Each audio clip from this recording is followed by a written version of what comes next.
All right, Ted, 5-second warning. Okay.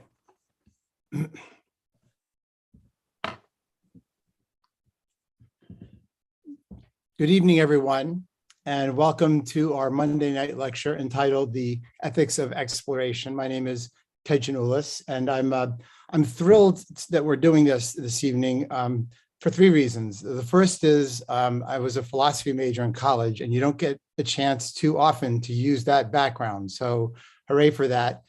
Secondly, this is a fascinating and important series of topics. And we found in the time leading up to this, you'll meet David Hoffman in a minute if you don't know him already, but we found an intense interest in these topics. And even while we were prepping for this, ideas were coming over the transom. You'll see we have a few clips from our members, but it points to a broader set of engagements, which I think is at the core of what the goal of tonight is. So the third reason, and the most important reason I'm excited tonight, is that we all get to spend time with David Hoffman.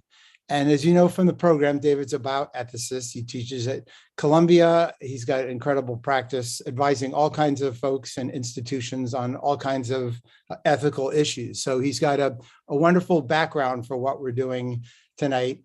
But also importantly, he's been an active member of the Explorers Club for a long time and has helped us a lot with all sorts of matters at the board level and others. And he's played such an invaluable role on that. And he's also an avid explorer, both on top of and below the waves, but on ice and other places as well. So can't think of anyone better to lead us through this. I'm here really tonight as an introducer and the occasional person who might pop in, but this is really something that David has been thinking about and talking to Ann Passer and others for well over a year. It's a long time in the making.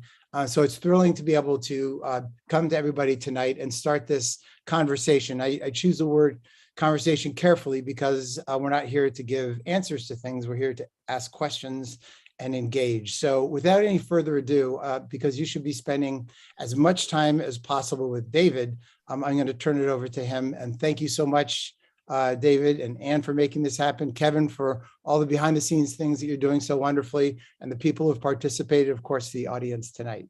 David, take it away. Thank you so much, Ted. I'm just thrilled to be here, and I'm thrilled that we've found time in the middle of this pandemic, which as a clinical ethicist and healthcare lawyer has been consuming my life for the last 2.5 years. I'm glad that we have time to have a discussion about something really constructive and important that informs and enriches the exploration that we promote and participate in the Explorers Club. So this is really just exciting to me as a clinical ethicist who spends lots of times dealing with medical ethical issues around end of life and refusal of treatment and decision-making capacity, all of which can be a little overwhelming.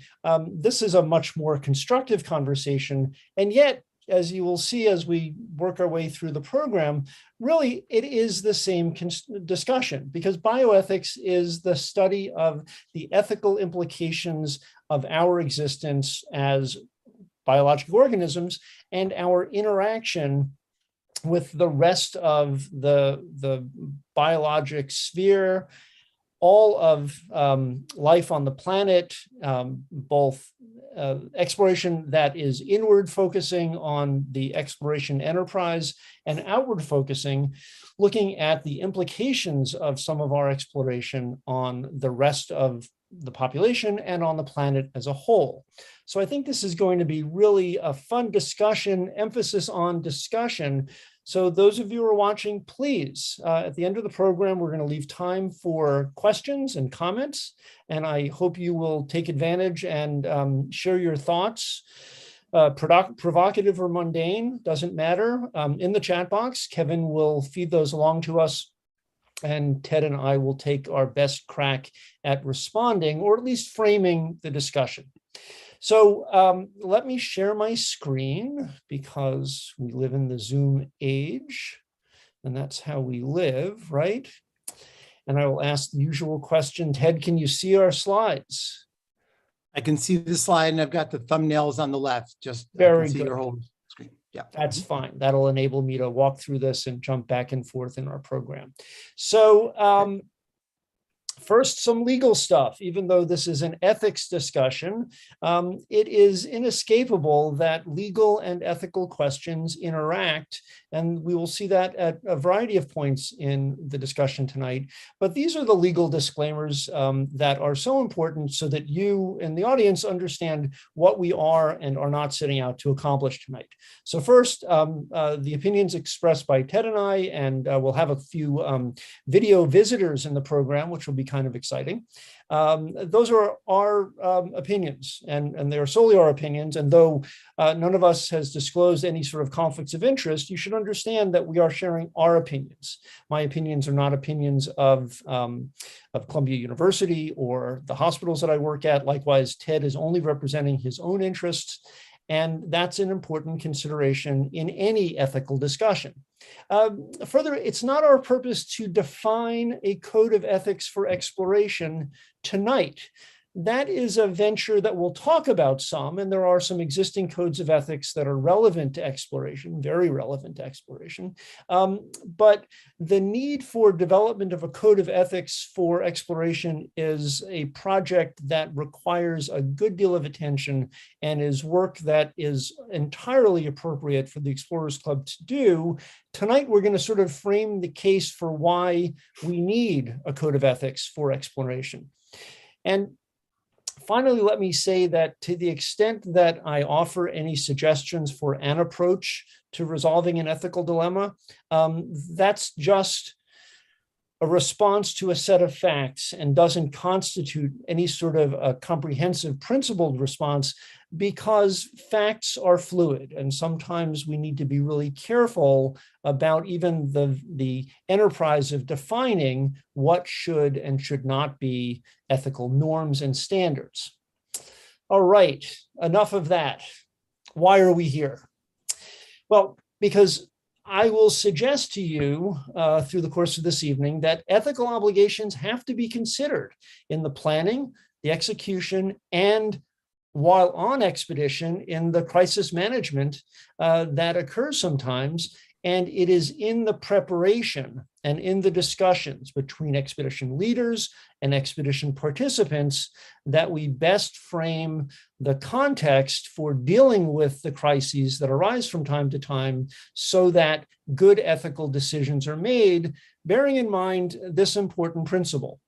In ethics, doing what is right is not always the same as doing what is nice. And we'll talk about that some more, because there are many things that would be nice to do that frankly are not a good idea when you consider the longer term implications of this versus that course of conduct. So we're going to start talking about a legal case, but not to examine the legal implications of Regina versus Dudley and Stevens, the somewhat famous lifeboat case involving 3 sailors who were stranded in a lifeboat. We're going to look at Regina versus Dudley and Stevens for its ethics lessons about decisions made in extremis when the participants haven't had either the reason or opportunity to explore the ethical implications of unanticipated events during the course of any activity outside of the sort of constructed, built, and socially regulated environment. And that can be at sea, under the sea, in the mountains, in the jungle, in space. It can be at moments when there quite literally is not time for a discussion. That famous maxim that the captain's word is law, that's not because the captain is always right, but it's because there are moments when there isn't time for discussion and somebody's decision has to be acted upon immediately, or there will be very serious consequences. Now, bear in mind that ethics matter even when there's only one person involved. So we're going to talk about the efforts of Jost Kobusch, who right now is trying to climb to 8,000 feet on Everest in the winter alone without oxygen. Some would argue that there is no ethical implication for the proverbial person stranded on a desert island because it's just you. But of course, that's not the case, right? Josh has chosen to travel to the Himalayas and climb a mountain. And even if he says, I'm on my own, if I get in trouble, don't come rescue me. I don't expect it. I don't want it. I don't want anyone to put themselves in jeopardy. That's not the end of the conversation, because the people who are aware of his condition of extremis still have an ethical decision to make about whether they ought to attempt to provide aid, even though it has been explicitly rejected. And that notion, that idea of an agreement ahead of time and enforcing the absence or the presence of obligations, that's something in philosophy that's known as a social contract. It's a notion popularized by John Stuart Mill, the utilitarian philosopher. And it's an important part of the ethical conversation in planning an expedition of any sort.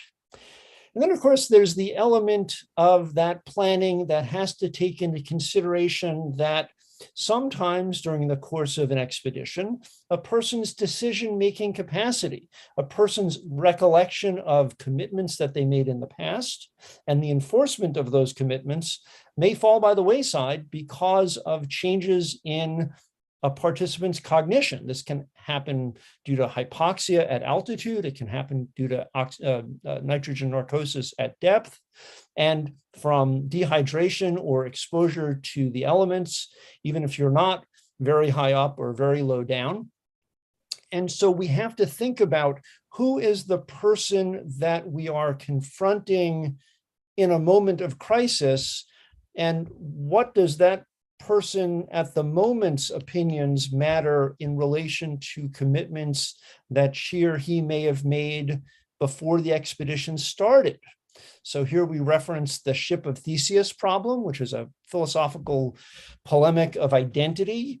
Am I the person who made commitments in the calm, quiet, safe environments of the Explorers Club lounge in the planning of an expedition? Or am I the person who is maybe acting erratically or irrationally due to exposure to adverse circumstances, and whose self should matter?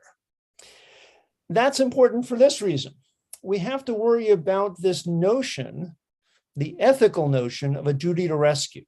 What is the obligation of other members of an expedition to provide aid to someone who has become injured or ill or disoriented? And how do we enforce that notion of a duty to rescue in an ethical sense, understanding that efforts over the course of centuries to define a legal obligation of a duty to rescue have failed miserably? Despite lots of well-intentioned efforts, the notion of defining how much risk a person should be expected to expose themselves to in order to rescue somebody who's in extremis has defied definition. And so we are forced, and that's kind of the point of our getting together tonight, we're forced to confront this notion of duty to rescue as a more elusive and frankly more vague ethical concept. I would ask you, Ted, when you were training to become a scuba diver, did anyone ever talk to you in your training about what your obligation was to rescue your buddy? Wow, thinking back a long ways and how training has changed over time.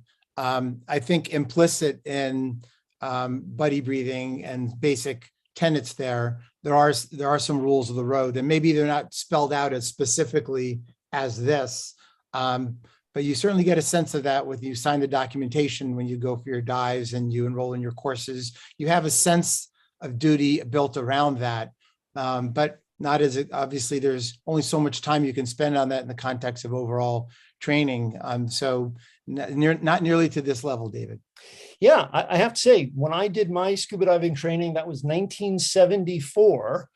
Scuba certification was an entire semester-long college course, and we learned buddy breathing, and we learned rescue techniques, and we learned about managing an uncertain environment.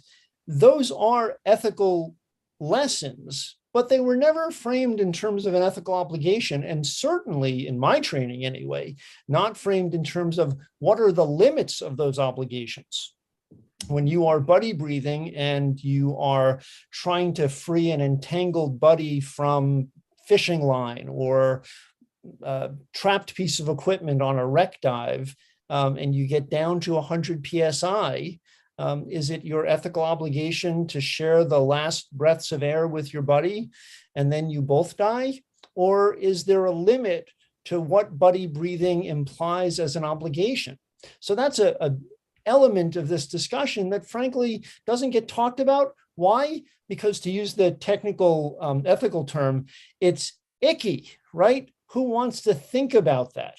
And yet I think all of us who have been diving for a while or have spent time on the ocean or in the mountains, out of sight of land or away from immediate rescue, have found ourselves in situations where we had to contemplate decisions that, frankly, we'd rather not have to think about.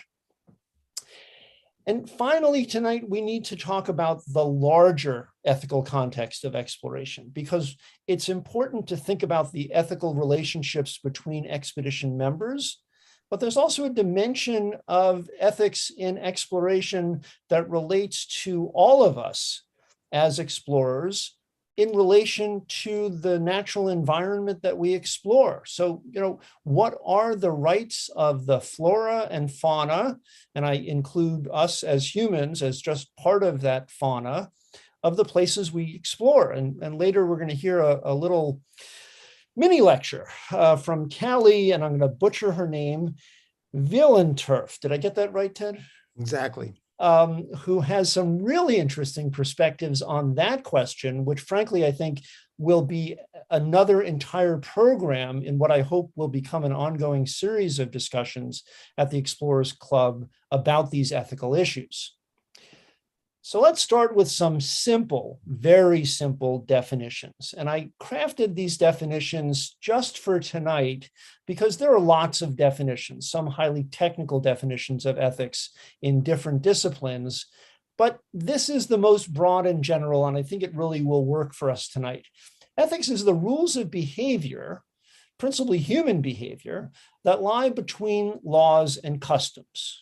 That is to say that in society, we have created laws in areas where we need specificity and we need strict enforcement with penalties, but lots of things don't lend themselves to being defined as legal obligations, the duty to rescue being an example. And at the other end of the spectrum, we have all of the customs that enable us to get through life. You step to the right when you're passing somebody in a hallway, you drive on the right. That's a law, but driving on the right is not the legal requirement everywhere. It's just the understanding that everyone needs to drive on the same side of the road so that we don't bump into each other. So on the right in America, on the left in Ireland, and one or the other everywhere else in the world. So that's where ethics lies, in this middle ground where rules of behavior are enforced more seriously than through just customs and practices, but with less specificity and less enforcement than a legal obligation. And that, of course, is what makes ethics so interesting. And what's exploration? Well, I've always defined exploration as adventure with a larger purpose. And the distinction between exploration and simple adventure is important, and we're going to get to that a little later, simply because when we are exploring, we are trying to do something more than providing self-gratification, right? We're trying to either find new places, collect data, or share insights about different environments with people who would otherwise never get to consider or see places that most people are not physically or intellectually or emotionally capable of visiting. And it's the combination of exploration as being this more purposeful kind of adventure and the notion that ethical standards are what enable us to define what our obligations are to each other in situations where there is no legal obligation. All right. And that brings us to Regina versus Dudley and Stevens. And this is a sketch of the vessel, the Minaret, which was a 50-odd foot pleasure craft, which the owner hired the crew, Dudley, Stevens, and two other fellows, to sail from Australia to England. And it was not fit for the voyage. It was a coastal pleasure craft, not an ocean-going vessel. And all it had for a lifeboat was that lifeboat right there, which is actually in a museum in England right now. And what happened? Oops, wrong slide. What happened is that the boat foundered, right? It was hit broadside in a gale. It took on water quickly. They barely had time to get into the lifeboat, the four of them, the captain, two members of the crew, and a person referred to as the cabin boy. And to make a long, rather gory story short, they were emaciated, dehydrated, on the verge of death. And the cabin boy, Parker, was in some sort of a minimally conscious state, coma or worse. And they decided that if they didn't consume Parker's flesh, then they would all die. And so they decided to accelerate his passing and consume his flesh. And as luck would have it, just a couple of days later, they were rescued. So in fact, maybe they would have survived without ending Parker's life, although Parker probably would have died of his condition anyway, and they were put on trial. And again, this is not a legal discussion, but it's important to know that they were tried and convicted of murder, notwithstanding their assertion that the customs of the sea suggested that the law that applies to more controlled circumstances on land shouldn't be applied to them. The court convicted them of murder and sentenced them to death with a notation of a plea for mercy. The theory being that courts are not where ethical decisions should be made. Those decisions should be made by others. In the British common law system, that mercy comes from the royal. Regina refers to the royal family, in this case, the Queen. And in fact, Dudley and Stevens were pardoned. But this spawned an enormous debate about what is the value, what is the effect of legal standards in what is an inherently lawless environment. Ought we normatively, as an ethical matter, to enforce laws that were designed for circumstances in a more civilized environment? Should we apply those laws and rules to the sea and to emergencies and disasters? And you can think of those standards applying equally to maritime circumstances, to exploration in remote places in the Amazon, for example, or in extremely inaccessible places such as mountaineering and other cold place exploration, as well as we discussed, under the water. And the lesson we should draw from this is that if you haven't worked out what the rules of participation are at the outset, then you're putting yourself in jeopardy of having somebody judge your decisions harshly after the fact. And so in this situation, if the captain had said, and only after Regina versus Dudley and Stevens would anyone even think of this, we're going out on the ocean in a small boat, and we will be put at substantial risk. And this is what we should expect of each other, and this is what we shouldn't expect of each other. And it is in defining those expectations and discussing what happens if somebody becomes ill or injured, so that there is that consensus, that we form a notion of an ethical frame for exploration. And that's a hard conversation to have. In fact, in countless hours spent hanging out in the club lounge, other than conversations of this sort that I've initiated, I don't know that I've ever seen a discussion about the ethical limits of obligation between members of any sort of exploration. Ted, have you ever participated in or observed a conversation like that? Not directly on those lines. One of the reasons I think this case is still taught to this day around the world in law schools is that it encompasses all the things you're talking about, and it also gets at the heart of that issue of what is right and what is justice. And on the one hand, you have the optimization of the total of the principles involved, meaning several lives were saved, or even maybe more lives were saved, versus the right of the individual. And it flows through so many of the examples we're talking about tonight. But if you think about it, it flows through all kinds of issues all the time. And since you threw out John Stuart Mill, you could also, for fellow philosophy majors, throw out Jeremy Bentham and the idea of utilitarianism, which is that if you sum up what happens to everybody, if you optimize the happiness and minimize the pain for the entire system, that's what the right thing to do is, which for people who have debated versions of that for hundreds of years afterwards. But it is stark when you think of that sailor, when you think of Parker losing his life, you think of his rights being taken away from him. On the other hand, you have these arguments of, the greater good, or the optimization of the overall situation. So I think that's why it's such a hard thing to wrap your mind around, because it's such a fundamental issue that really doesn't have a simple answer to it. No, in fact, what we are discussing for the philosophers in the audience, or the armchair philosophers in the audience, is the compelling ethical dilemma of all times. And it is the choice between the utilitarian sort of, what produces the greatest good. And clearly the decision that Dudley and Stevens made was a utilitarian analysis.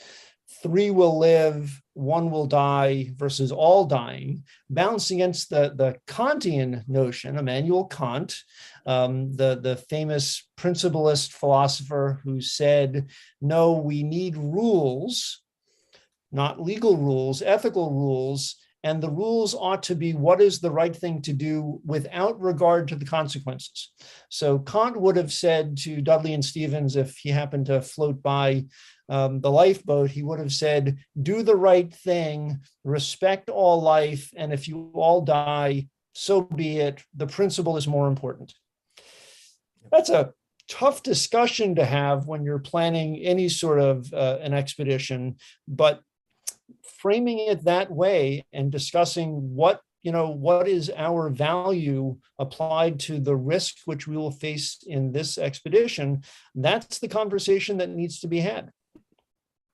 So when we talk about this notion of an agreement, we're talking about this idea that I mentioned a moment ago of a social contract, which is the opposite of a legal contract or an enforceable contract. It is the notion that there are understandings between persons, sometimes implicit, many examples of that in day-to-day life, but often social contracts need to be explicit so that people understand these are the rules. So Ted, imagine you and I are going on a dive and we've got our gear on and we're about to bail out the side of the boat into the water. And I say, so Ted, if either one of us gets in trouble and we have to do buddy breathing, I've got you covered down to 200 PSI. After that, I'm bailing out. Would that seem reasonable to you? Yeah, well, one of the issues with it is, as we all know, plan your dive and dive your plan, things happen, and they happen in cascading ways. And so many times when bad things happen, there are a combination of circumstances. So one of the limitations, I think, to that, getting as close to specificity is great, but imagining, add on a few other elements that are happening at the same time and then re-ask the question, it's hard. It's the sound principles and the ways of thinking about things are a great way to go. But in the end, detailing too much of the actual things and circumstances can be tough. It's hard to anticipate everything. And whatever you might discuss and plan may or may not inform the actual circumstance you find yourself in. And then there's the added element of, so Ted just articulated one of the core safety principles of scuba diving. Plan your dive and dive your plan. Don't get carried away with yourself. Don't go deeper, farther into a wreck than you are prepared for, that your equipment can support. But there's another rule in scuba diving, and it illustrates this kind of contradiction or tension that exists within ethics generally. The other rule is that every diving outing is only the possibility of going diving. That if you're not prepared to scrub the dive every time you put your gear on, you're going to get yourself in trouble. It's the line quoted often about sailors. There are old sailors and there are bold sailors, but there aren't any old, bold sailors, right? If you're not being careful, you're bound to get yourself in trouble that you can't get yourself out of. And it's in those situations where a person goes into the enterprise, the exploration, the dive, the climb, the journey, with a set of understandings about what each person is expected to contribute to the effort and what the contingency plans are if trouble occurs, and then somebody deviates from their commitment. And it's at a moment when there isn't time to renegotiate the social contract, because by definition, you're in a situation where there isn't the opportunity to put progress on pause and take a moment to think about it, whether you're in the water or on the ocean or in the mountains or in space, or in an experimental aircraft, for example. And so we have to think about this notion of, what if the person that I am interacting with in a moment of extremis, in a moment of crisis, isn't the person I made my deal with, isn't the person that I entered into the risk management and risk avoidance agreement that was the foundation of the expedition in the first place. And that's very true when you're putting yourself in a situation where your physical mentation, your thinking can lack clarity. And again, that can be hypoxia from being at altitude. It can be nitrogen narcosis at depth. It can be shock from a traumatic injury. It can be succumbing to the pressure of the moment. It can be a psychiatric injury or psychiatric illness that develops. And it's rare that anyone talks about, okay, what is the extent of my obligation to you if you start acting unreasonably or irrationally? And that also needs to be part of this conversation, because all of the planning and all of the armchair agreements that become a social contract in the club lounge go flying out the window when somebody's lost their ice axe and they're not able to advance or retreat off of a mountain, right? And if you haven't thought about, what am I prepared to risk? What is my duty of rescue? You're not going to have a plan in mind that you will feel comfortable with afterwards. I think if you asked Dudley and Stevens whether they had second thoughts about their decision to accelerate the cabin boy Parker's passing, they probably would have said, yeah, in the calm of this jail cell, I wish I hadn't done that. And that is a function of inadequate or absent planning. So when we talk about assessing decisional capacity, this is something that needs to go on in the planning stage of an expedition and during an expedition as well. And the issue here is, what do people have an obligation to disclose about their physical capabilities and their physical limitations as part of that social contract, right? Because who you are in the calm of the launch of an expedition may be a very different person than who you are if some physical condition that you bear leaves you a different person than you were when the expedition started. So I, for example, can't wear glasses. I have a condition called keratoconus. I have to wear these very expensive, very delicate contact lenses. And Ted, is that something you would want to know about me before deciding whether to cross an ocean? Yeah, it's in the category of transparency is almost always welcome and helpful. I think the focus on disclosure, in my experience, has been really inadequate because people don't feel as if they have a duty to get informed consent from all of their fellow expedition members about, do I want to go on this particular adventure with this particular person?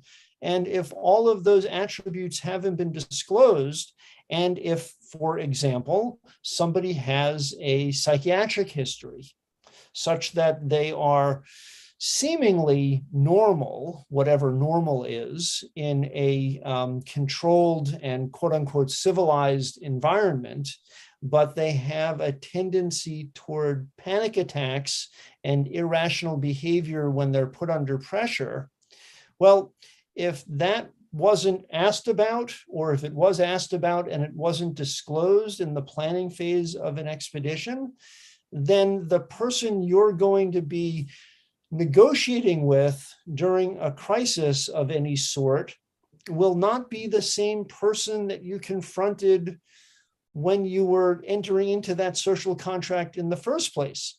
And the Ship of Theseus problem is a really good polemic as a reference, because the Ship of Theseus is the question of whether a ship leaving a port loaded with lumber, and if at each point in the voyage, one piece of the ship was replaced with one of the pieces of lumber on the deck, at what point is it no longer the same ship, right? And the same can be said of people. If you take someone out of a controlled environment where they are their civilized self, and you put them in a natural environment that produces challenges that they have not confronted before, and challenge after challenge after challenge changes them a little bit, at what point are you no longer dealing with the same person? And at what point are you no longer obligated to adhere to the same commitments that you made to that expedition mate when they were a different person? It's a problem we confront, by the way, in medical ethics all the time when dealing with dementia, right? And a lot of the conditions that manifest themselves during extreme circumstances, when people are inclined to panic, I'm thinking of a dive charter boat that I was on once out in the ocean, and the engine quit. And we were no longer in the sort of safe, defined environment that we all thought we would be in. And decisions had to be made about, did we try to stay on site and anchor, or should we let the wind and current take us in the direction that it would, which was going to be out into the ocean? And that's a bad time to be thinking about who has the authority to make those decisions. And I will tell you that some people became quite panicked and irrational. And that's a kind of circumstance that we need to be aware of in the planning stages of an expedition, so that those circumstances don't catch everyone by surprise.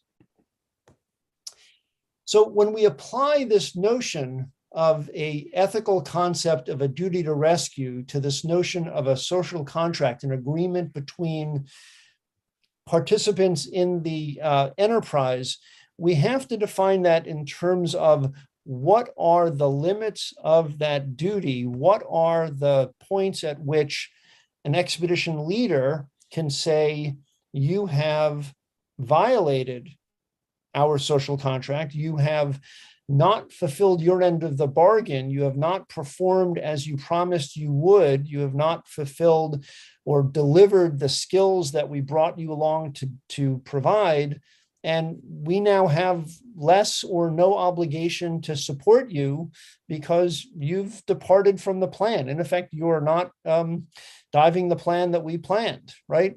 So these are hard questions. They are especially hard when this has not been discussed ahead of time, and when there isn't a clear understanding of who has what authority. And this puts an enormous amount of pressure on an expedition leader, obviously, but likewise, it puts pressure on the expedition participants, the non-leaders, who have to maintain some discipline for the other members of the expedition to make sure that the leader's authority is enforced. And we can all imagine, having been in lots of situations that fall out of what we expected, that having some sort of a chain of command, some sort of a hierarchy of authority, is important to everyone's survival, especially in situations where the possibility of rescue is limited. So we've talked about this notion of buddy breathing and being trapped underwater. I want to take that conversation as just an exemplar, as a thought experiment, to its natural extreme. And that, for most scuba divers, is wreck diving, right? And when you decide that you are going to either penetrate a wreck or not penetrate a wreck, and if you're going to penetrate a wreck, what the procedure is, who's leading, who's managing the safety line, that's a situation where there is not, because for the most part, those of us who dive recreationally or for shallow exploration purposes don't have two-way communication. If your buddy or a member of the team wanders off and doesn't stay with the safety line, Ted, what do you sense is your obligation to go look for that person? Have you ever experienced losing your buddy? I have not in the wreck dive, not in this serious a circumstance, but I do think it comes back to that question of expectations and basic dialogue. If someone literally got lost and you don't know what happened to them, I think that you do have an obligation to try to figure out what, if anything, that you can do. And again, that's measured against all the environmental things that might be happening, your own air, other things going on, because you could put yourself in great peril as well. So I think that those questions of understanding up front are so critical to this, because that will also inform your understanding of how something goes wrong during a dive. Was it because you kind of knew that person was going to do that anyway, or felt that way? Or, were they the most responsible person ever, and then all of a sudden they just weren't there? And that can happen for any number of reasons. And that is why this is such an interesting ethical discussion. Yeah. So this brings us back.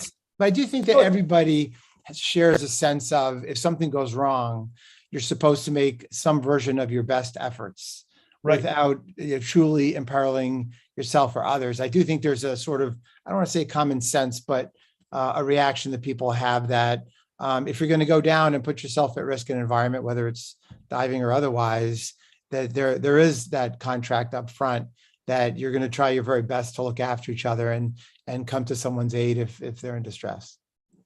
Yeah, and it's defining how much peril you have to subject yourself to. Yeah. That is the hard part. And that, again, is why we have an ethical notion of a duty to rescue and no legal notion of a duty to rescue. Because how could society define how many pounds per square inch of air in your aluminum 80 scuba tank you're entitled to reserve for your safe ascent after you've spent however many minutes and PSI of air you have hunting around trying to find your buddy without yourself losing your safety line to get a safe exit, right? And good. Ted? I just want to mention also in your chat, I don't know if you can see it, but I think Preston Sowell had put a comment in on this point, and I think it's worth, in the spirit of engaging our crowd in these dialogues. I don't know if you can see that, David, on your screen. I can't. No, I'm not seeing the chat box. I'll just say quickly, just for the record, I have found that expedition members quickly forget conversations after things get weird in the field. I recommend putting many of the leaders' expectations and cautions of and to the team members in writing, including clear chains of communication. Absolutely. And, not in writing as a contract, because that creates the false expectation that this is something that is enforceable, but as a list of principles, as a list of bullet points, just so that there is a clear record that everyone can refer back to and say, oh yeah, this is what I signed on for. We said that if the ship gets in trouble, I will do X, Y, and Z, and we will only pull out the EPIRB, the emergency position indicating radio beacon, if the ship is actually lost, because people will panic, and sometimes what is the appropriate time to declare Mayday is a subject of some argument, and that's no time to have an argument about that. So I think that comment is spot on. Absolutely. Yeah. Can I just really quickly, because these are great comments, and I know I don't want to slow you down too much because I know you still got, but Jenny Walkowicki adds, are you suggesting that there should be a morality questionnaire for members of the same expedition for scuba divers? And then Megan Cook adds, would love to hear more discussion about how biases play in here. Disclosing medical or mental health conditions that are well managed is a very easy way to become targeted by inappropriate biases. There are many ways that mental or physical health conditions can be accommodated on expedition, but unethical stereotypes often play out to exclude people. That's absolutely true. And we are confronting that issue and the larger issue of implicit bias in healthcare every day. I would suggest, though, that in an expedition setting, the duty to disclose is stronger than it is in other settings, specifically because A, nobody has an obligation or a right to go on a given expedition, and B, it is precisely the reliance that occurs between expedition members that requires some level of disclosure, but very good point, that information needs to be held in confidence, and that requires a level of trust that only comes from engaging in exploration with people that you have a relationship with. But I think those are all very good points. Yeah. And in fact, so we'll keep track of the chat also, maybe, and David, what we can do, because it's phenomenal that we're getting these reactions and these are such thoughtful questions. Want to make sure you get, since this is framed as a broad outline, we want to get through it all. So we'll capture the chat, and why don't we say that we'll get back to anyone who asked a question we didn't get to, that we'll call up and have like a conversation about it. Yeah, but I'm going to be wrapping up in just a moment, and I allowed time in my sort of mental schedule for questions. So let's just deal with the really interesting issue of somebody like Jost Kobusch, who is currently at 6,300 meters on Everest and trying to get to 8,000 meters, and doing that obviously in the winter without oxygen on his own. And there's an argument to be made that no one should feel any obligation to rescue him if he gets in trouble, and that in fact he shouldn't ask for rescue, because either the implicit or the explicit understanding when he started this is that he's doing this on his own, and that is an inherently risky way of engaging in mountaineering, an activity that is inherently risky to begin with. And yet, when he decided to do this, he needed to have himself understood that people may feel an obligation to try to rescue him, even if he has told them not to. And that when he gets up on the mountain and loses his ice axe or breaks his leg or whatever, he may be on his radio telephone saying, please come get me, I don't want to die. And then what should be the reaction of the people at base camp or the people in town? Should they say, no, we made a deal with the pre-expedition you, and we're not changing that deal for the intra-expedition you? So the mere fact that you are putting yourself in jeopardy, even if you promise that you don't expect anyone to come to your aid, is in fact, in many respects, a false promise, and one that we should not give terribly much moral credence to, because the responsibility that others will feel to come to your assistance as a ethical but not a legal obligation is still very real. So there are sets of rules that start to govern some of the behavior that we engage in. And they're not legal obligations, they are more contractual obligations in a mix of the social contract sense and the explicit enforceable contract sense. So our colleagues, club fellows, Amanda Lynch and Charlie Charles Nochi, excuse me, shared this link, which is the National Science Foundation Code of Conduct. And you can check this out at the National Science Foundation webpage. Just Google Principles for Conducting Research in the Arctic. And these principles are a start toward a code of ethics for exploration. There are 5 of them. Be accountable, that's the sense of responsibility to others. Establish effective communication, which is kind of what we've been talking about. Respect indigenous knowledge and cultures, that is, leave your hubris at home and understand that you are entering an environment that other people have been living in for generations and derive some benefit from that knowledge.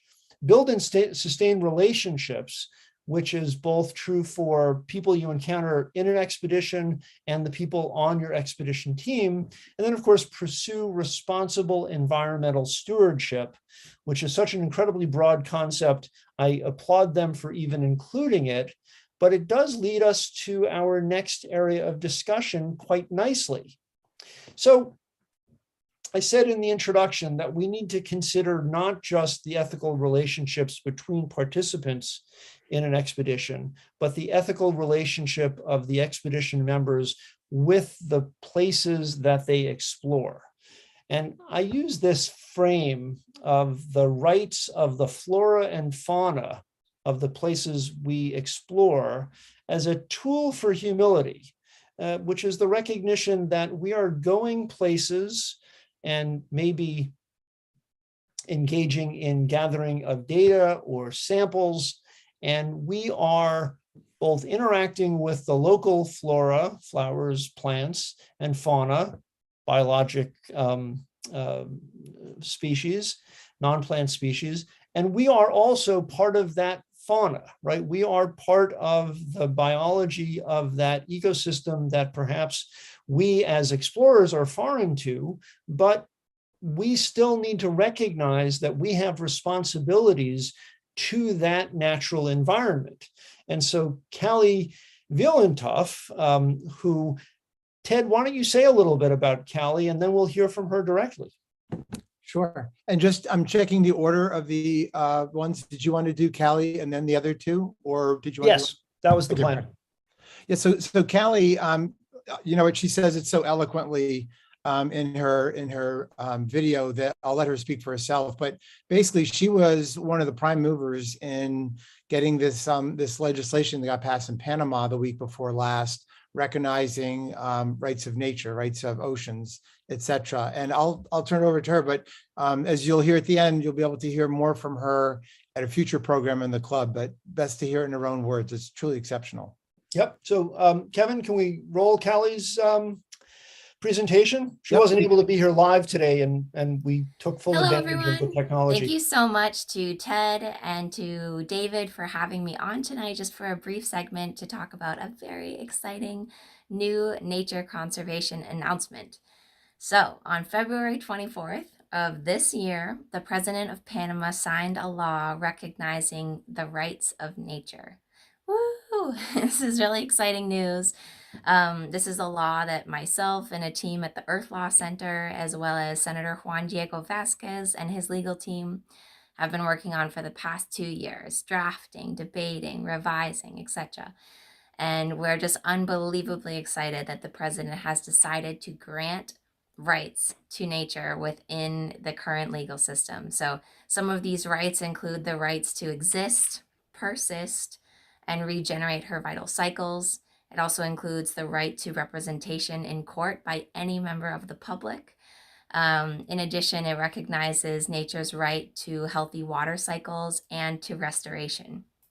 So this is an unbelievable step in creating a paradigm shift within the country of Panama and really within the world. We're shifting from an anthropocentric perspective to an ecocentric perspective, basically acknowledging that humans aren't the center of the universe, that we're just one small part of this living planet and the ecosystems that inhabit this earth, and that we need to start acting that way within our societies in all different sectors and in all of the decisions that we make. So it's a very exciting step. This is actually the third comprehensive rights of nature law that has ever been passed. The first one was in Ecuador with the amendment of Ecuador's constitution to include the rights of nature. And the second was in Bolivia in 2010. And so this will be the third in 2022, and we're unbelievably excited. This paradigm shift is one that we hope will occur in other parts of the world and maybe even eventually at the United Nations. So, this is also a subject taking a rights based approach to nature conservation that we will be discussing this year at World Oceans Week. So, Tuesday night on June 7th, we'll be discussing the ways that taking a rights based approach to ocean conservation can be successful, inclusive, and highly effective. So make sure that you tune into that event. We have an amazing set of panelists already confirmed, including Christina Mittermeier from Sea Legacy. So make sure to be there. And I really look forward to basically opening this topic of discussion at the Explorers Club, hearing your thoughts and seeing how we can work together to further the rights of nature around the world. So thanks for having me tonight, and I look forward to seeing you soon. Bye. That was amazing. Right, Kevin, can I share my screen again now? Yep. So in case you didn't catch that, that's World Oceans Week, June 5th through the 11th, 2022. Registration link in the lower right-hand corner. This is going to be a remarkable discussion. Let's just take one moment to frame what Callie just had to say. We think of rights as being something that belong to people.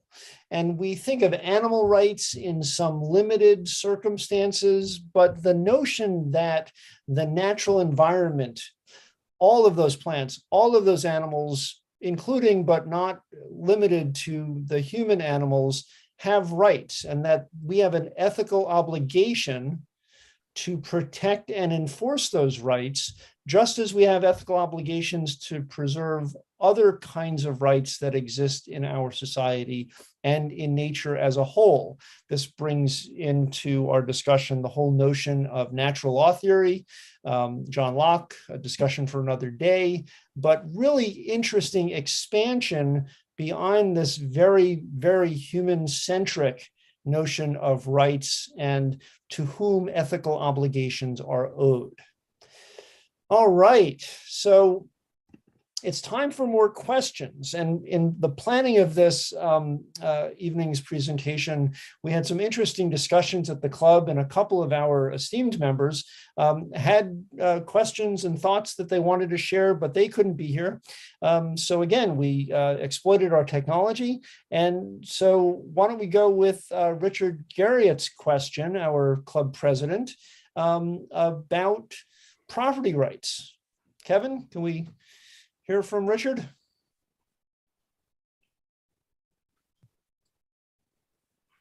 Yeah, I wonder if you would comment specifically on an issue that I know that in my earlier time exploring, I know that I have been on the wrong side of the right line on this. That fortunately I learned pretty quickly to correct.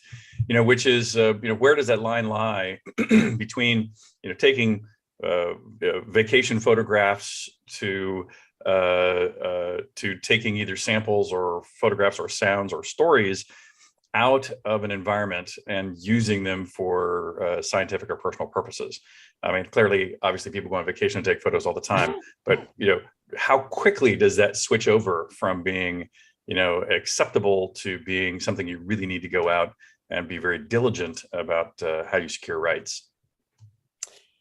Really, really interesting question from Richard. And it's one that frames the conflict between two notions of ethical obligation in a very, very different way.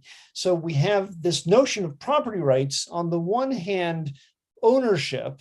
And so if you are in a remote location and you want to collect samples, whether they're photographic or biologic or mineral, and you are taking something out of that environment, what is the basis of your right to do that? Is it a might makes right ethical argument that you can because you're able to?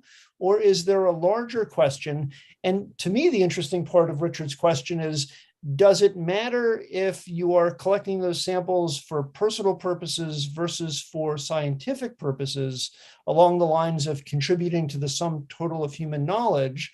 And does sampling for scientific reasons have a higher claim to violating or compromising or impinging on a local indigenous community's notion of property rights?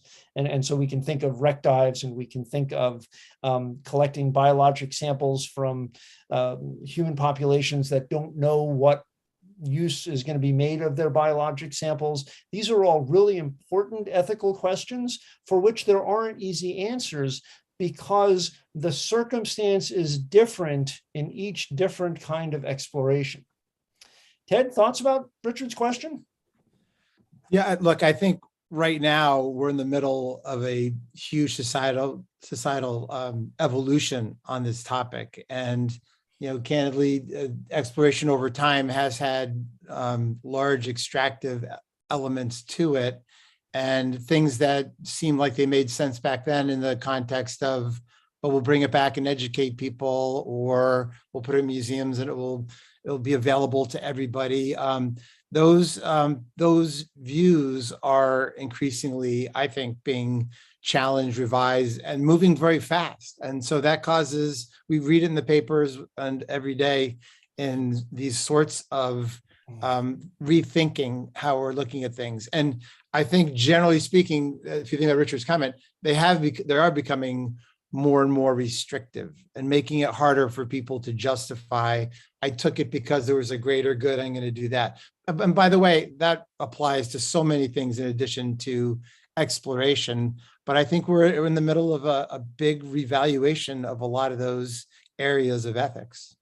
You need only go up to the top floor of the club headquarters into what we used to call the trophy room to be literally face to face with the ethical dilemma of hunting and collection of specimens, which at the time many of those specimens were gathered and stuffed, didn't occur to anyone as being an ethical question.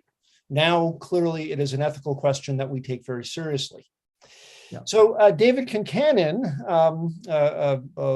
esteemed member of the club, is he still chairing Flag and Honors? I can't remember anymore. But he had not currently. Okay, he had a really interesting question about risk. So Kevin, can we run David's question? Hi, my name is David Concannon. I have a question about the ethics of taking citizen scientists into dangerous places, situations where they could lose their lives or where there's a significant injury of death or something else. How do you handle that from a legal perspective? Do you just simply rely on liability releases? Do you rely on informed consent? And what do you do? Let me know. Thanks. So forgive David for reflexively reframing this into a legal discussion, but it is really more an ethical question than anything, because the legal component of this is completely unproven. And these are becoming issues as more and more people have access to technology, whether it is the commercialization of space or the ability to explore the deepest parts of the ocean without any particular significant training or technical skill. And what sort of base of knowledge ought we to ensure that the participant has in order to rely on the fact that they were assuming the risk of that exploration in a knowing and responsible manner? And the easier this exploration becomes, the more weighty the ethical responsibility, because more people will be putting themselves in jeopardy without the experience and skill and resource to get themselves out of difficulty. In effect, how do we define the boundary between an explorer and an environmental tourist? And that's a real serious question, especially when people are relying upon the appearance or the representations of safety that come from very technologically advanced systems, whether they are low Earth orbit spacecraft or very deep submersibles. They seem almost foolproof, and we all know that they're not. So I know we're a little over time, but I'm going to indulge everyone, if you're willing to stay, for a few more questions from the audience, because I see that we've got a bunch of them. Ted, what have we got? We do, and they're all great. I feel bad that we have to choose amongst them. So to refer to Rod, because he was the first one that sort of was way back when. I don't know if you can see this, David. Does one's position in the expedition make a difference as to one's ethical responsibility in a crisis? Does the captain have to go around the ship? The first mate engineer? What was Jim's responsibility?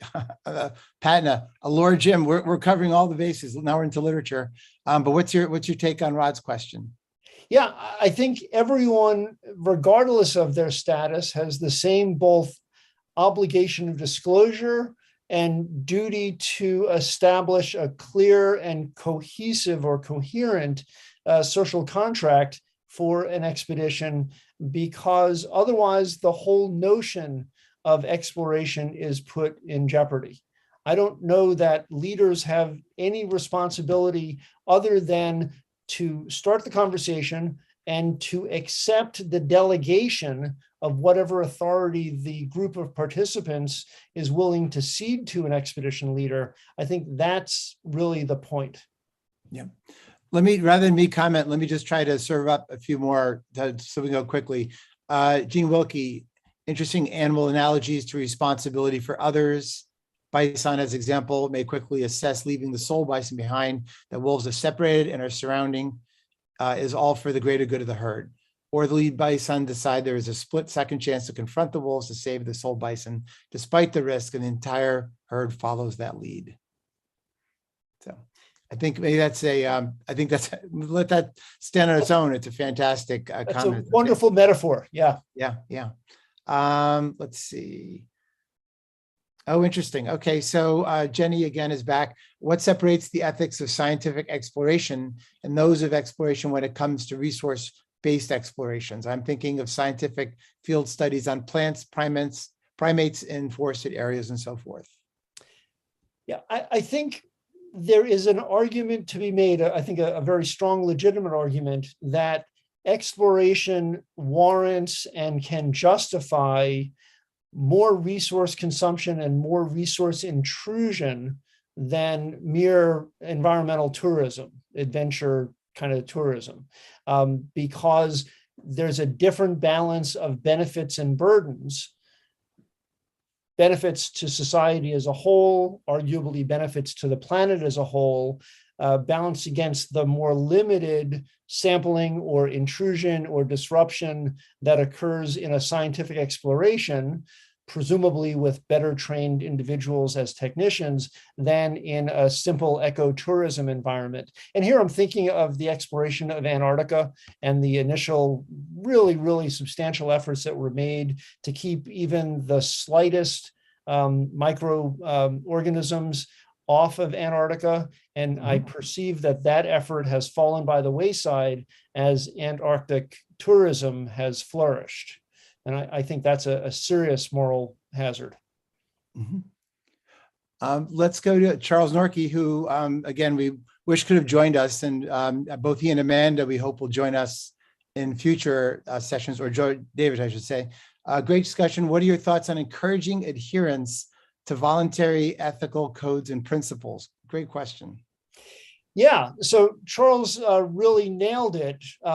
They have to be voluntary, right? This is not something that the law would lend itself to enforce, but the enforcement and the sort of obligation to voluntarily adopt codes of ethics, whether they are the National Science Foundation code that they supply to us, or the code of ethics formed within an expedition team just for that expedition, those codes of ethics are enforced by the willingness of people to engage with that individual, right? One of the most important enforcement mechanisms for ethical obligations is peer pressure and peer rejection.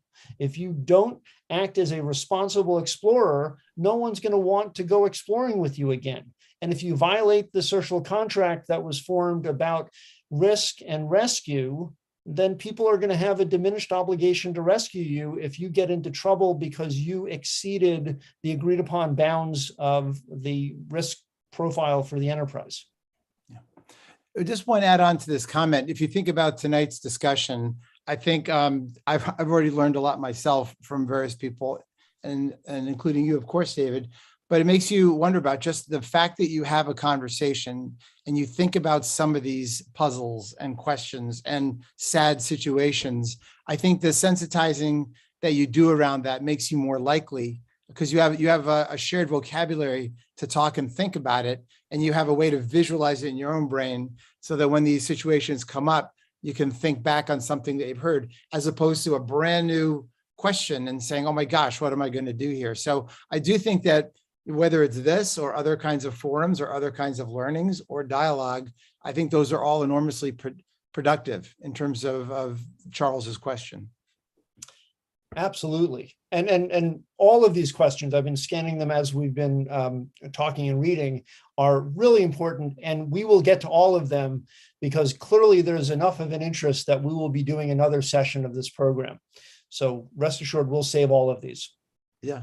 And an example like Nicholas brings up when he talks about the two people in one raft, that's another philosophical, a famous philosophical question that in and of itself can take a whole session. So thank you for these questions. They're fantastic. We should probably try to wrap up and move on. I just do want to note that in one evening, we've managed to mention Locke, Mills, Bentham, and Kant, which is very rare in any kind of public discourse. So David, thank you. This is fantastic. It's so funny. People have asked, who is your favorite philosopher? Who's yours? And then I'll share mine.